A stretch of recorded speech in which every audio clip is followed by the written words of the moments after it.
Bismillahirrahmanirrahim.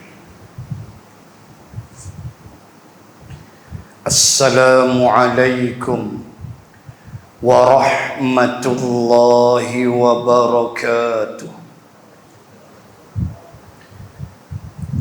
Alhamdulillahilladzi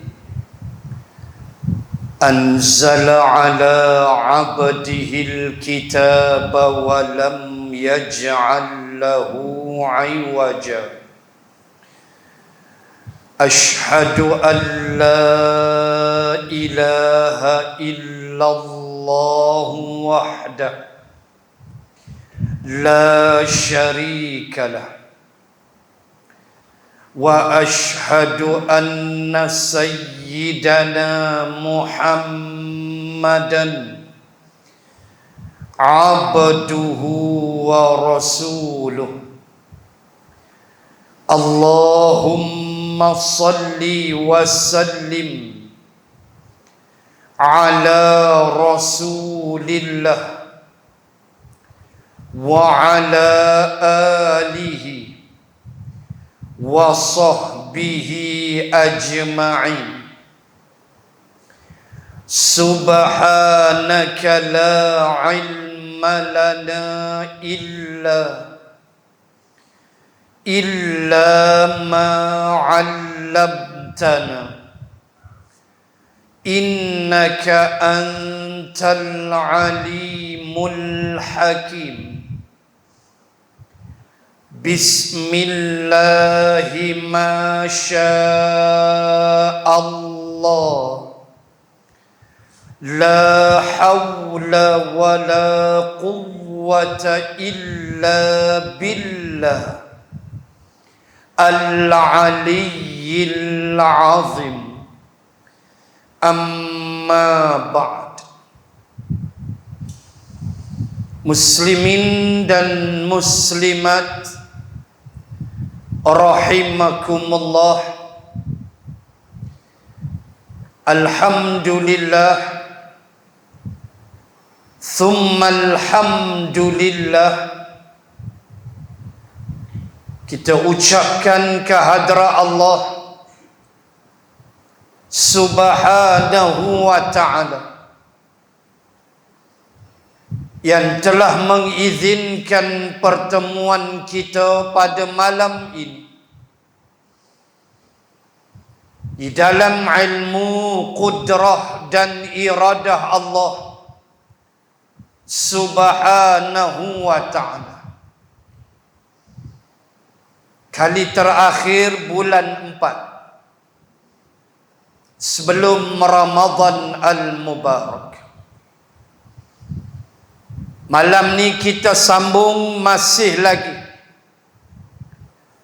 belum selesai Suratul Buruj, dan kita sambung bermula ayat 17 sehinggalah ayat yang ke-20. A'udzu billahi minasy syaithanir rajim. Hal ataka hadithul junud Fir'auna wa Thamud balil ladzina kafaru fi takdzib wallahu min waraihim muhit. Sadaqallahul azim. Mafhum daripada keempat ayat ini, sudahkah sampai kepadamu wahai Muhammad perihal kebinasaan yang telah menimpa kaum-kaum yang menentang rasul-rasul yang diutuskan kepada mereka, yaitulah kaum Fir'aun dan Thamud. Kaummu wahai Muhammad bukan sahaja menolak ajaranmu, bahkan orang-orang yang kafir itu terus tenggelam dalam keadaan mendustakan kebenaran.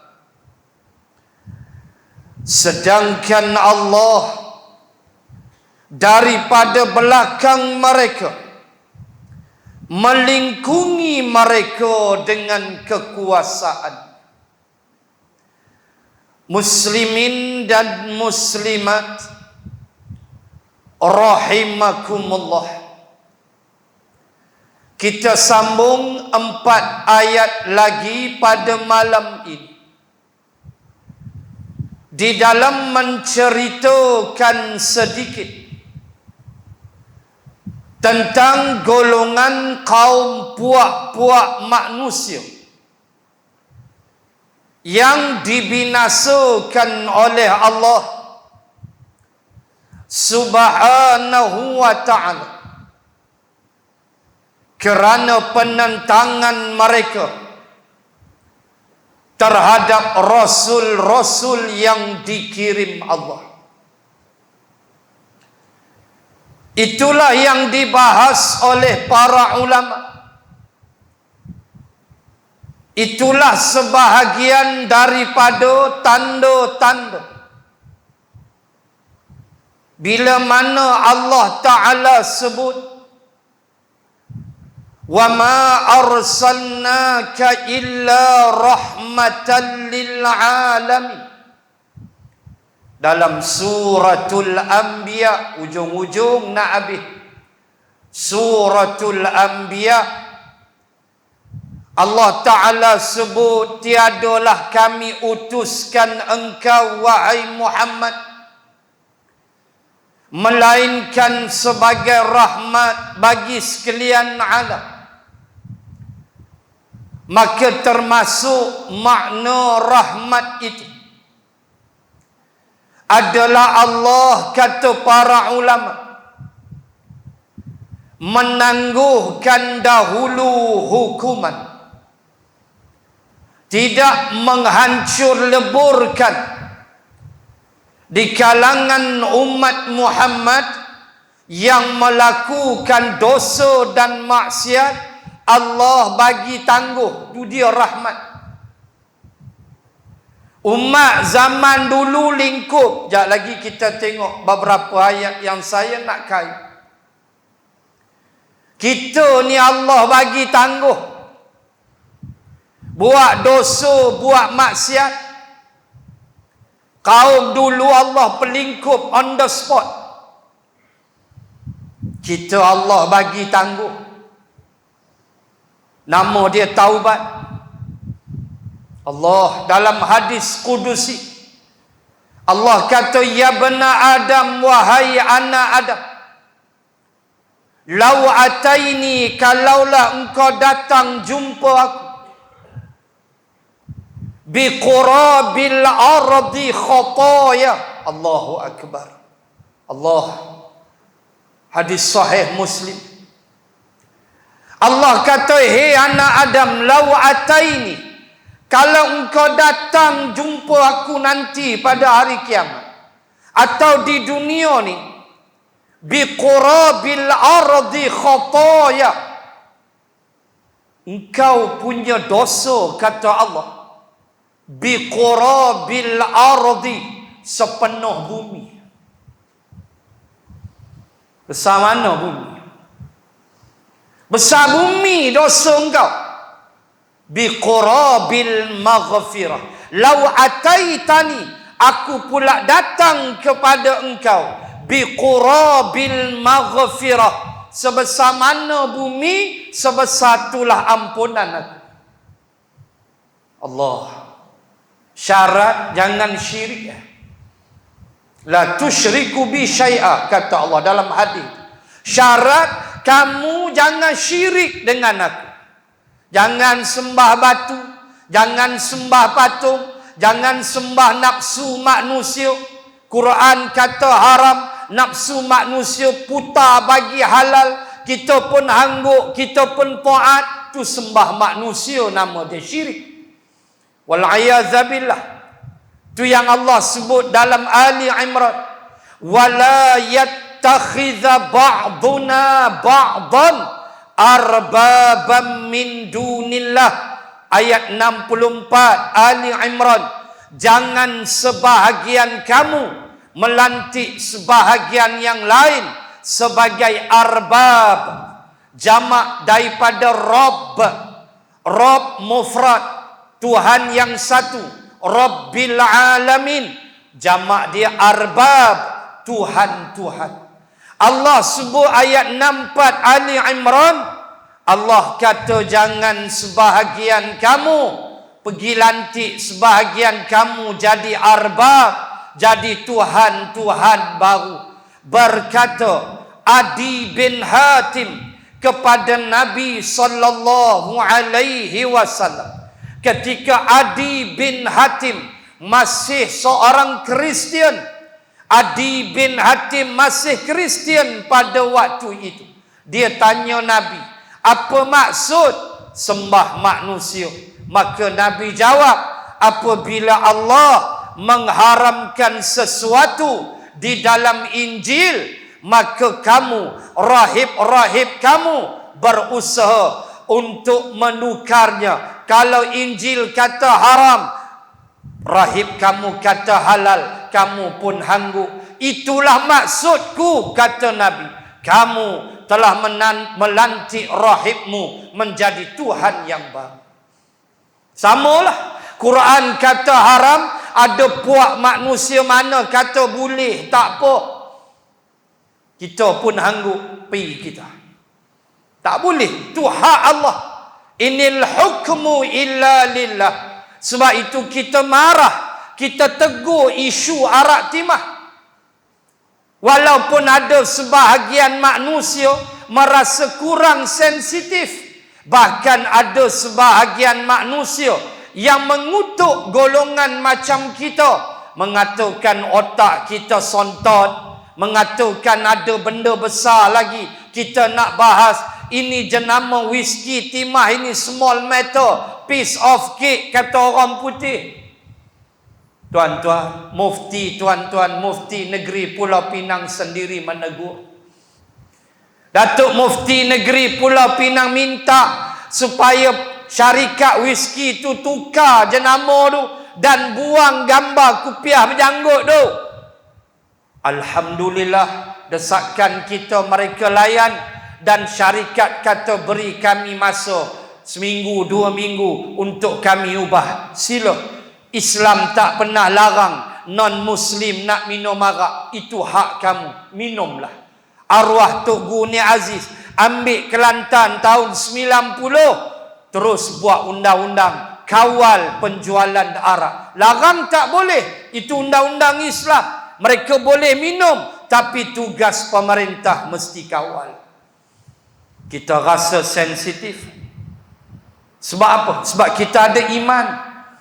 Orang kata halal arak, kita pun angguk. Tak boleh. Tetap haram bagi umat Islam. Syarat kata Allah dalam hadis kudusi, la tusyriku bi syai'a. Kamu jangan syirik dengan aku. Kamu datang jumpa aku bi qurabil ardi khataya, dengan dosa sepenuh bumi itulah maghfirah, keampunan aku. Allahu akbar.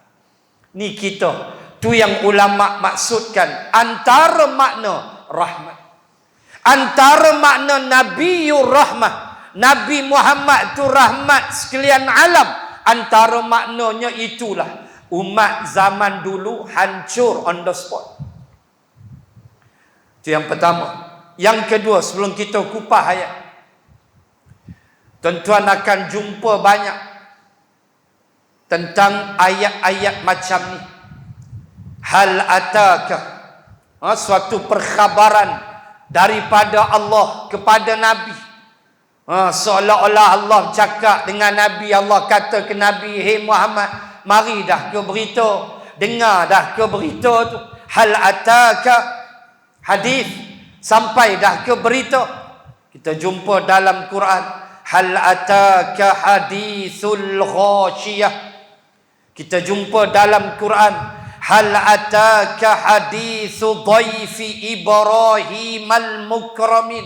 Dalam surah Az-Zariyat, sudah sampaikah kepadamu wahai Muhammad tentang berita dhaifi Ibrahim, tetamu Nabi Ibrahim. Panjanglah cerita dia dalam surah Az-Zariyat. Hal ata 'alal insan, untuk kita pula, sudahkah sampai pada manusia? Banyaklah ayat tentang hal ata. Baik, dalam ni Allah tanya Nabi, hal ataka hadis, sudah sampaikah berita padamu wahai Muhammad tentang tentera-tentera? Hal ataka hadithul junud, tentera-tentera penentang, yakni makhluk-makhluk yang menentang Allah dan Rasul. Sampai dah ke belum? Allah tanya Nabi. Tanya tu tanya manja lah. Tanya tu tanya Allah nak beritahu. Lalu Allah kata, Fir'aun wa Thamud. Tuan-tuan muslimin muslimat, hadamlah Al-Quran, tadaburlah Al-Quran. Kita tidak akan pernah bosan dan muak membaca Al-Quran. Tak pernah. Kalaulah ada manusia yang kata dia bosan, muak, bukan bosan, dia muak, boring baca Quran, suruhlah dia periksa hati dia.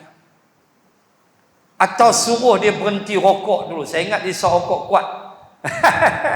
Kan? Sebab itu dia dengan Quran dia tak berapa sangat. Cek tengok kok ada something wrong lah tu. Tak pernah. Bagi saya, kita tak pernah jumpa lah. Walau kita nak kata apa, tidaklah sejahat, walaupun mungkin tak sekuat mana iman dia, takkan kita jumpalah manusia kata dia bosan baca Quran. Tak ada. Tak ada.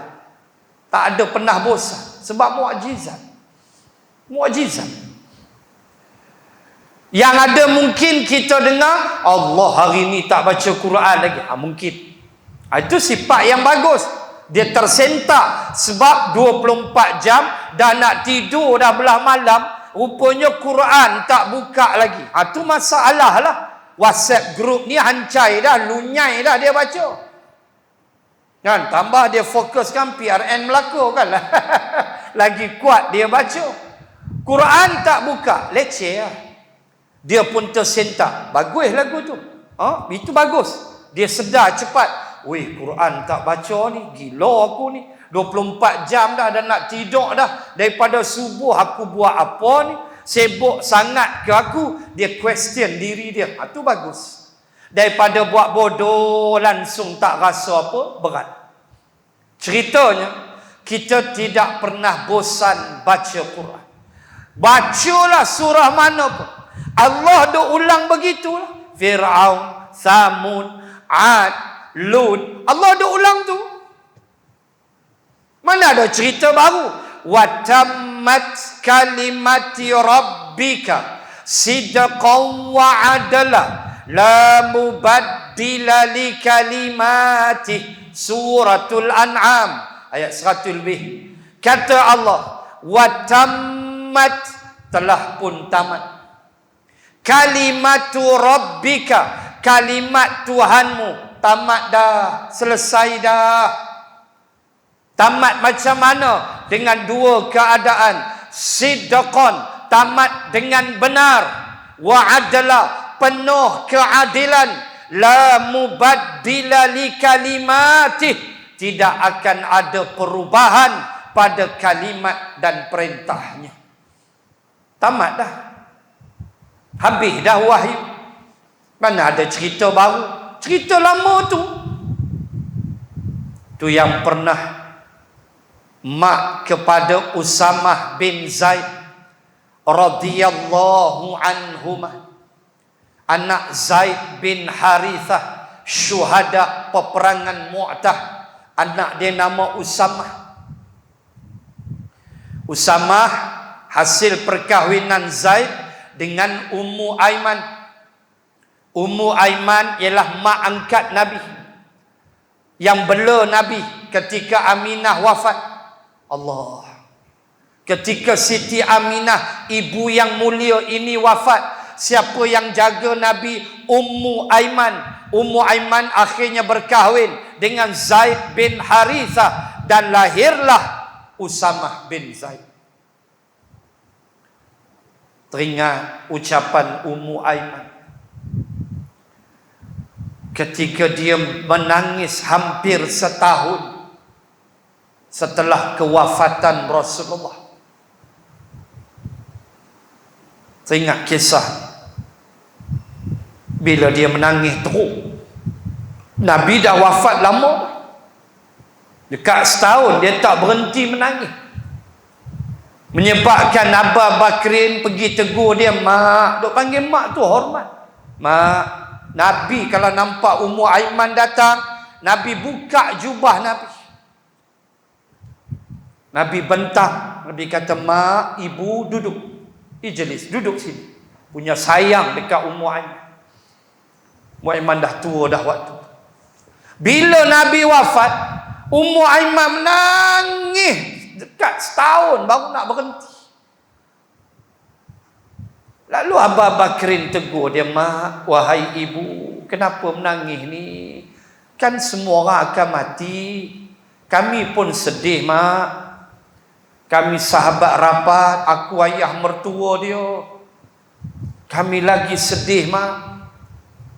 Berhentilah menangis, life must goes on. Lebih kurang begitulah Abu Bakrin menasihati Ummu Aiman. Nangis tak berhenti. Lalu Ummu Aiman menjawab, wahai khalifah yang mulia, aku bukan menangis teruk pasal tu. Sebab aku tahu semua orang akan mati. Kullu nafsin dha'iqatul maut. Mesti mati, tuan-tuan. Kita mesti prepare nak mati. Kita mesti bersedia by all means. Kita jangan lalai. Mesti kita get ready nak mati. Dosa kita istighfar. Dosa besar kita minta ampun.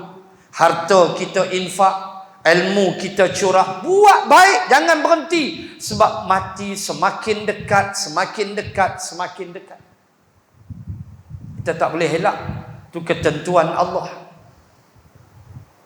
Ummu Aiman kata, aku bukan pasal tu, aku tahu semua orang akan mati.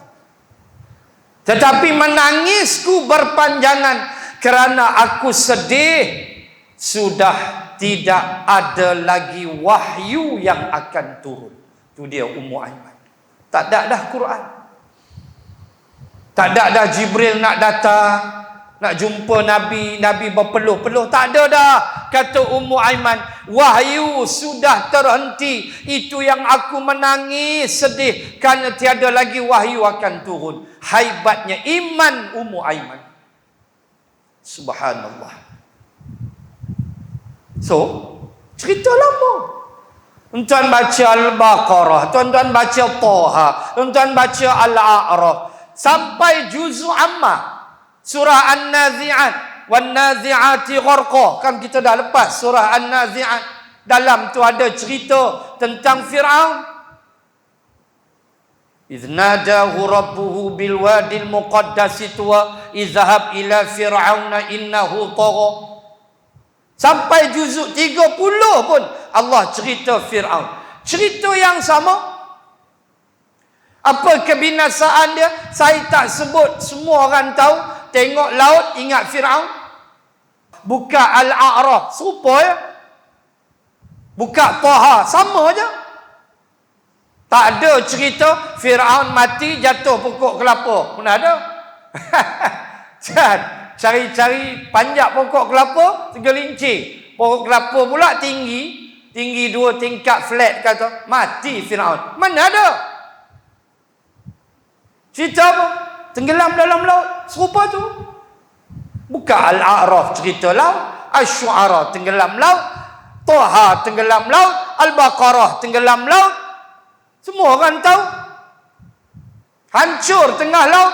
Kajian-kajian moden pula bertemu dengan kebenaran Al-Quran. Tuan-tuan buka YouTube, tuan-tuan boleh tengok mereka jumpa di dasar Laut Merah kereta kuda lama. Kereta kuda lama. Mereka yakin ni zaman Fir'aun. Mereka tahu ini Laut Merah. Buka YouTube tengok. Janganlah menengok Piramli aja.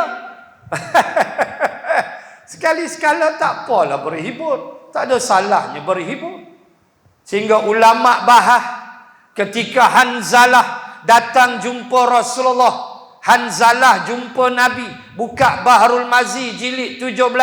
Hanzalah, sahabat Hanzalah jumpa Nabi. Ya Rasulullah, aku telah jadi munafik. Sudah, Nabi kata. Wah, ni Nabi kata, hang buat apa ni? Sambil dia menyesal. Ya Rasulullah, aku dah jadi munafik. Nabi kata, hang buat apa? Hang cerita kat aku. Hanzalah kata, ya Rasulullah, bila aku duduk dalam majlis bersama denganmu, mengalir air mataku, timbul kegerunan dalam diriku bila engkau bercerita tentang neraka, tentang azab. Takut aku ya Rasulullah. Tetapi bila aku pulang ke rumah, aku bergurau dengan anak isteriku, aku lupa apa yang kamu sampaikan ya Rasulullah. Aku sudah jadi munafik ya Rasulullah. Nabi senyum kat dia. Rupanya dia risau yang tu. Dia risau yang itu. Macam kita duduk dalam majlis kan, alhamdulillah dengar Quran, sagi keluar cekak pinggang balik rokok, dia lupa. Kan tengoklah kambing nangis apa ke depan, dia mula sagi jumpa kawan pula, dia empuk meja, dia kata pagi esok Liverpool West Ham. Hak peminat Liverpool pula. Dia sembang Manchester kalah 2-0 malam tadi dengan City, bangang betul Ronaldo. Dia mula lupa kuliah tadi tu. Hak Ustaz Abang lupa. Dia balik rokok sempoi kaki atas meja. Dah boleh cross semua. Dengan daerah, dengan negeri, dengan kedai kopi. Habis dia cross. Nabi kata apa ke Hanzalah? Wahai Hanzalah, kalau engkau 24 jam boleh berterusan dengan sikap itu, 24 jam duk takut duk teringat, takut Nabi kata Hanzalah, nanti malaikat mai jumpa hang, malaikat shake hand lah. Hadis sahih, malaikat jabat tangan lah. Nabi nak abah, tak boleh, payah. Maka ulama ambil hadis ni, lalu ulama bahas, inilah keharusan berhibur. Sekali-sekala jiwa kita dia nak, sekali-sekala kita sembang, jumpa kawan-kawan lama, reunion sekolah, Uha 40 tahun last jumpa umur form 5 17, 40 tahun dah 57, jumpa balik setelah 40 tahun, badan sorang-sorang, ton drum pun lari. Tong drum pun lari tengok badan. Memang tak sembang dah SPM ke apa, tak ada. Sembang apa? Lah makan ubat apa? Terima tu. Tanya ubat. Kan? Mula tanya lu, nampak pelik hang kencing mana hang kencing masam. Tanya tu, berapa gula? Sembang tanya berapa gula? Sagi kutu tuang teh tarik. Oi, tak boleh gula aku 16. Tuang makan apa? Ya bodoh dia. Ya bodoh lu, ya mineral tu. Tu sembang ubat, nambah ubat mau dalam kepala. Dah 57. Lepas tu kan celah-celah tu sembang sah. Zaman asrama lu duduk sekodeng lu. Oh, ingatlah yang sekodeng lu. 3 anak. Oh ya ke? Laki dia engineer besar. Rugi hantar ambil angkira sekodeng, kukah gelap. Hampalah bukan aku. Di zaman sekolah. Sesekali gitu. Masuk waktu solat, kita solat. Mai kuliah, kita kuliah. Ulama kata, hampa jangan lalai yang tu sudah. Hampa jangan tinggal solat. Hampa jangan tak puasa. Hampa jangan tak sedekah. Setakat benda macam tu Islam haruskan. Sehingga ulama bahas hadis tu sampai kepada tahap keharusan mendengar muzik. Sampai Qaradawi letak hukum harus mendengar muzik. Sebab jiwa manusia dia nak sekali-sekala tu, that's the way. Dia nak dia nak juga. Yang mana geng-geng veteran 60, 70 tu, dia lagu Piring Hitam lama lah. Nostalgia dia tu.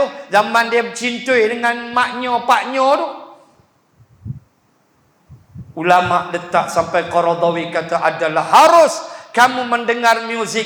Sampai hari ni ulama bahas bab muzik. Ada kata haram, ada kata harus. Dan ada kata tidak ada suatu hadis pun yang sahih yang mengharamkan muzik. Tidak ada, kata ulama. Ia lebih kepada menjaga akhlak. Itu saja.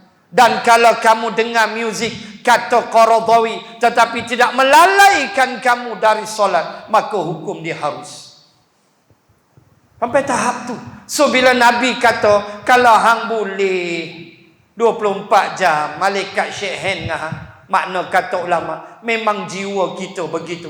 Hanzalah duk rasa dia macam buat dosa besar.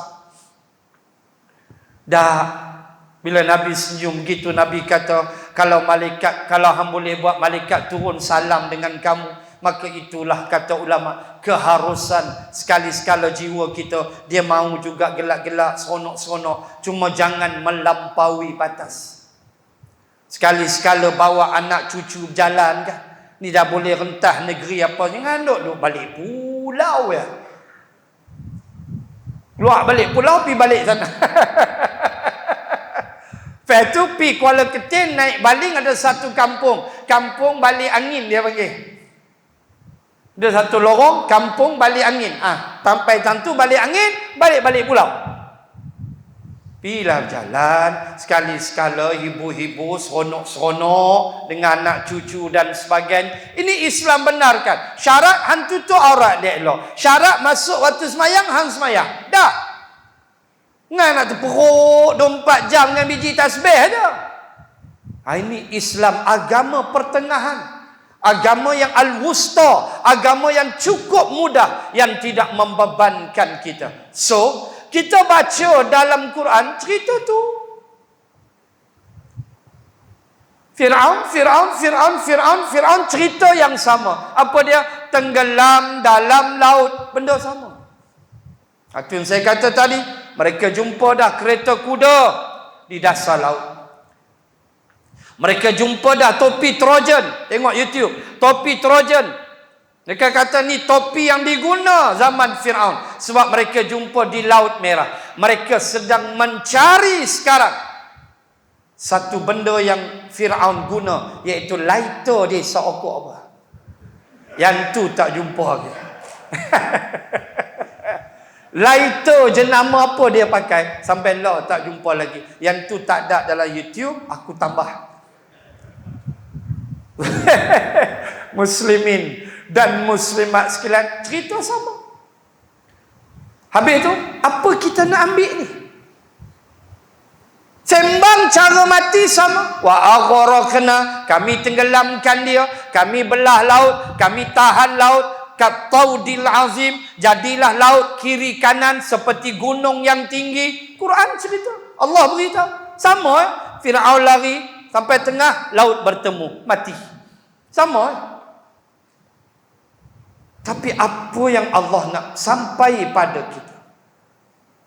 Allah mau ajar kita bahawa sifat perangai orang-orang seperti Fir'aun sampai kiamat. Apa dia? Egoistik, kesombongan. Apa dia? kesombongan seorang pemimpin, kesombongan orang yang diberi kuasa, walaupun mungkin kuasanya kecil pada keluarga sahaja. Dia bukan memerintah sebuah negara atau negeri atau negara, tapi dia hanya memerintah isteri dan anak-anaknya. Apabila ada padanya sifat Fir'aun, apa dia? Ego, belagak, rasa hebat, maka hancurlah rumah tangga itu. Percaya? Seorang suami, seorang ayah, apabila tidak memperdulikan sama ada nasihat atau teguran atau mengajak anak-anak tu mengajak berbincang, di mana ayah merasakan dialah 100% perfect, habis. Hancurlah rumah tangga. Kalau negeri, hancurlah. Itulah Fir'aun. Itulah watak dia. Berjalan sampai kiamat. Hancurlah negara sekiranya pemimpin negara berwatak seperti Fir'aun. Hancur. Dan apa dia sifat Fir'aun? Tengok dalam surah Taha. Wa adalla fir'aunu qaumahu wa ma hada. Ada satu ayat. Ayat apa tu? 60 lebih, 70 lebih. Kata Allah, wa adalla fir'aunu qaumahu. Dan sesungguhnya Fir'aun terhadap kaumnya, adalla, dia telah menyesatkan kaum. Wa ma hada, dia tidak memberi petunjuk kepada kaum. Nih, pemimpin negara, pemimpin masyarakat, pemimpin rumah tangga, dia kena kod ayat ini dalam benak dia. Satu ayat dalam surah Taha. Kata Allah, antara sifat Fir'aun yang paling utama ialah wa adalla fir'aunu qaumahu. Terhadap kaumnya, dia tak pernah bimbing rakyat dia. Dia tak pernah bawa rakyat dia untuk menuju hidayah petunjuk. Walaupun pembangunan pesat di negara Mesir, walaupun mengalir min tahti, di bawahku, kata Fir'aun, Misra hadza, ini Mesir aku punya, dan sungai Nil mengalir di bawah istanaku. Sungai Nil tu dia boleh tarik masuk istana dia. Hebat tak pembangunan dia? Hebat tak teknokrat dia? Hebat tak arkitek engineer dia? Hebat tak pembinaan piramid? Subhanallah. Muslimin muslimat. Tapi apa yang dia buat? Dia menyesatkan orang. Jaga pemimpin, tak kira apa level. Kalau kamu tidak membentuk anak bawahmu, anak didikmu, anak yang diamanahkan padamu. Kalau pemimpin negara rakyat, kamu tidak didik rakyat dengan Islam, kamu tidak ingatkan rakyat tentang sujud kepada Allah, kamu tidak ingatkan rakyat supaya dekat dengan Quran, Allah dan Rasul, siap. Sifat itu ada. Wal'iyadzabillah. Kalau pemimpin dalam sebuah rumah tangga, kamu tidak pernah wa'mur ahlaka bis-salah, kamu, kata Allah, hendaklah perintahkan ahli keluargamu untuk bersolat. Kamu biar buat bodoh aja. Berapa ramai ibu ayah yang tak peduli solat anak. Kamu nak jadi Fir'aun. Kamu nak sesatkan keluarga kamu. Allah suruh perintah keluargamu bersolat. Pastikan mereka solat. Duduklah asrama Kutub Utara sekalipun.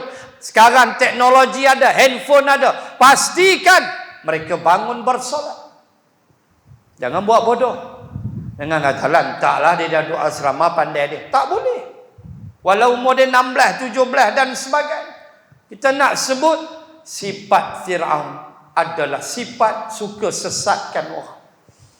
Tak ada dalam diri dia keinginan untuk mendapat hidayah petunjuk. Ini yang Allah nak ajar, supaya orang beriman melihat dengan pandangan mata hati. Jangan membaca sahaja. Sebab itu penting tadabbur. Afala yatadabbarunal Quran. Allah sebut satu ayat dalam surah Muhammad.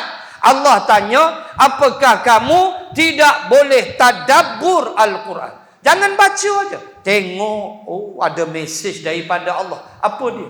Keegoan seorang manusia. kesombongan dia, belagak dia, rasa dia hebat sebab dia pemimpin. Hai, pemimpin tuan-tuan, di bawah kaki segala-galanya, kementeriannya, askarnya, polisnya, petik sahaja selesai kes. Jaga. Fir'aun pun begitu. Angkuh dalam surah Az-Zukhruf, dia kata Mesirnya, mulki Misra, kerajaan Mesir ni aku punya, aku punya. Dia kata Mesir ni dia punya. Bayang tengok. Punya, dia rasa hebat. Azan ke? Carry on. Okey, lupa lama tak main. Carry on. Baik, nak sebut sifat itu Allah aja. Itu yang pertama, nanti yang pertama. Fir'aun. Bila Allah kata Fir'aun. So kita tak payah hurai panjang. Tahu dah air laut, tahu dah mati, tahu dah tenggelam and then terdampar di laut. Itu yang Allah kata nunajjika bi badanika litakuna min khalfati ayah. Dalam surah Yunus Allah kata kami selamatkan tubuhmu untuk kami jadikan tanda-tanda orang di belakang hari. Allah campak jasad Fir'aun ke tepi laut dalam surah Yunus. Lalu Allah kata tujuan supaya orang-orang kemudian hari ambil pengajaran. Itu yang akhirnya Dr. Maurice Baukil mengadakan pembedahan terhadap jasad Fir'aun setelah diminta oleh negara Mesir.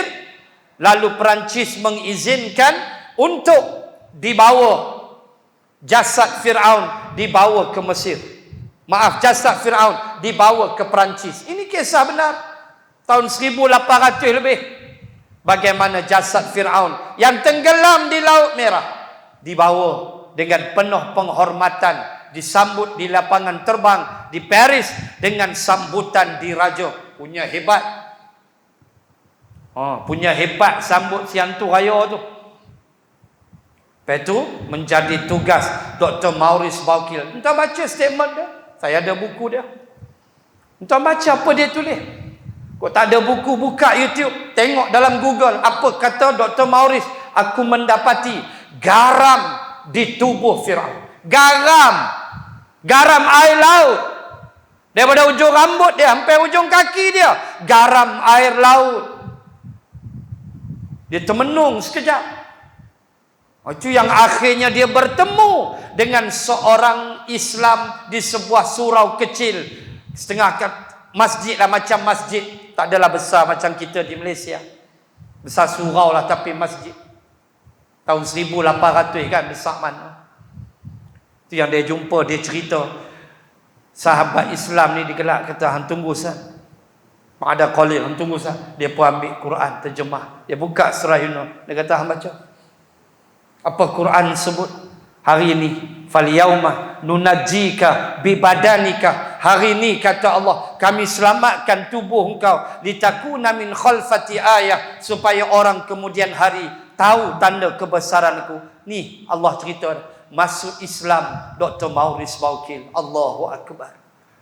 Ni tahu kita cerita tu semua, tapi apa yang kita nak ambil ialah di sebaliknya sikap itu berjalan. Maka jangan kita jadi ketua pemimpin macam Fir'aun. Tak reti nak didik bawahan orang bawah. Tak retilah kok jadi bos di pejabat. Nak panggil ustaz ke buat kuliah Zuhur ke apa ke, langsung tarak. Kan, awak tu bos di pejabat, kok seminggu sekali, kok tidak tiap-tiap hari pun, seminggu sekali panggil ustaz mana 12 sampai 12.45 ke, atau 12.30 sampai 1 suku ke, buat tazkirah kuliah Zuhur. Masalah. Ada jabatan buat, bukan tak ada, alhamdulillah. Cuma PKP lah dia kurang sikit lah. Nak sebutnya begitu. Itu yang pertama. Yang kedua, Allah sebut Samud. Apa yang kita nak ambil daripada Samud? Tuan-tuan baca Al-A'raf, cerita sama. Kaum Nabi Saleh. Tak ada pun Allah kata kaum lain. Samud ya, Saleh. Samud hancur. Ya. Semua tahu cerita. Berubah muka bila mereka membunuh unta mukjizat. Qala hadhihi naqatul laha syirbun walakum syirbu yaumin ma'lum. Kata Nabi Saleh, ni dia unta betina, ni dia unta yang kamu minta. Mereka minta unta tu. Mukjizat Nabi Soleh, doa-doa keluar unta. Ni dia unta. Jangan kacau dia. Sari dia minum, sari kamu minum. Fa'aqaruha, mereka bunuh unta itu. Fa'asbahu nadimin, lalu mereka menyesal. Fa'akhadhahumul azab, Allah hancurkan mereka dengan azab. Nabi Soleh kata, aku tak tahu apa, tunggu 3 hari. Ujung lagi saya nak sebut apa yang boleh kita ambil daripada Samud. Kehancuran dia serupa. Maka hari pertama wajah mereka bertukar menjadi merah. Merah muka. Puak-puak Samud merah. Hari kedua putih pucat besi. Hari ketiga hitam. Hari keempat sayhatan wahidah fakanu kahashimil muhtazir. Lalu kami hantar kepada mereka sayhatan wahidah. Sayhah, tempikan suara. Wahidah, wahid, satu. Sekali tempik. Setengah tafsir kata suara Allah. Setengah tafsir kata suara malaikat bertempik. Setengah tafsir kata kilat yang cukup kuat menembak mereka. Sayhatan wahidah, satu suara letusan daripada langit yang menghantam Samud. Setelah merah, putih dan hitam wajah mereka 3 hari. Hari keempat hancur. Allah tembak mereka dengan suara itu. Terkeluar, tercampak mereka punya gegendang telinga, tercampak habis. Hancur mereka. Hancur macam mana? Allah sebut dalam surah Al-Qamar ayat berapa? 20 lebih. Yang surah Al-Qamar Allah kata kahashimil muhtazir. Mereka menjadi seperti rumput-rumput halus yang dikutip oleh penjaga binatang ternak. Penjaga binatang, katalah lembu tu nak makan rumput. Kan rumput tu dia ambil, dia grind bagi halus. Begitulah Samud. Hancur macam tu. Kata Allah. Semua tahu cerita tu. Hancurnya begitu. Entah nak pergi mana tengok. Pergi Madain Saleh, utara Madinah. Apa yang boleh belajar pada Samud? Kesombongan mereka, walaupun mereka mencapai teknologi ketamadunan canggih. Tuan buka dalam surah Asy-Syu'ara ayat 100 lebih. Nanti tuan-tuan jumpa ayat wa tanhituna minal jibali buyutan farihin. Dan mereka puak Samud telah mengukir. Wa tanhitun, tanhit makna ukir. Ukir, carving, ukir. Apa yang mereka carving? Apa yang mereka ukir? Jibal, gunung ganang. Mereka buat apa? Buyut, jamak daripada baitun. Baitun rumah, buyut rumah-rumah. Gunung batu mereka tebuk untuk jadikan rumah. Canggih tak? Teknologi mereka. Kita tak boleh buat. Mereka ukir, mereka tebuk. Boleh dalam gua batu tu ada rumah, dalam gua batu ada hotel, dalam gua batu ada dining hall, dalam gua batu ada smoking room. Tu jangan tinggal. Bilik merokok. Mereka tebuk. Kita tak terfikir alat apa mereka pakai. Kita tak terfikir tinggi mana geng Samud ni badan mereka. Sebab gunung batu tinggi. Hebat. Apa kita nak ambil? Teknologi tidak boleh menjadikan kamu penentang kepada agama Allah. Teknologi, kalau kita nowadays, at present sekarang, kita tak boleh guna teknologi, misuse the technology. Kita salah guna teknologi. Kita guna WhatsApp, fitnah orang. Tak boleh. Kita guna Facebook, kita fitnah ulama. Kan? Keluar gambar arwah Tok Guni Aziz dulu. Gambar arwah Tok Guni Aziz duduk atas wheelchair, pegang peho perempuan Mak Saleh. Akai lah. Akai lah. Facebook, kamu guna teknologi untuk kamu menghimpun dosa. Tak boleh. Hak terbaru 2 bulan lepas, gambar Tok Gua Haji Adi sedang mancing. Tuan pun tengok, saya yakin sedang mancing, tapi pancing tu depa ejas pegang botol whisky timah. Apa ni? Kamu nak suruh kami percaya ke dengan fitnah kamu? Gambar bot laut, lepas tu pegang botol whisky timah. Waktu tengah hangat isu timah whisky. Lepas tu tulis bawah, Bang Haji, relax Apa ni? Saya pernah sebut, saya kata kamu yang buat gambar fitnah ini. Selagi Tok Gua Haji Adi masih hidup, kamu pergi menghadap dia, minta maaf dengan dia. Pergilah minta maaf. Saya yakin dia akan memaafkan. Sebab kita kenal hati budi dia. Kalau kamu tak pergi minta maaf, saya tak tahulah banyak mana pahala kamu nak bagi dekat dia pada hari kiamat. Ini teknologi yang disalahguna. Tak boleh kita buat macam tu. Kita kena ambil teknologi. Zaman Nabi ada tak teknologi? Ada pembinaan parit perang Ahzab. Itu teknologi. Itu teknologi tahun 5 Hijrah gali parit. Itu teknologi. Nabi terima. Maka Islam menerima teknologi. Tapi jangan salah guna. Samud hebat. Sampai boleh carving the stone. Sampai boleh carving bukit-bukit batu. Kira ya. Nak tebuk tuan fikir kan senang.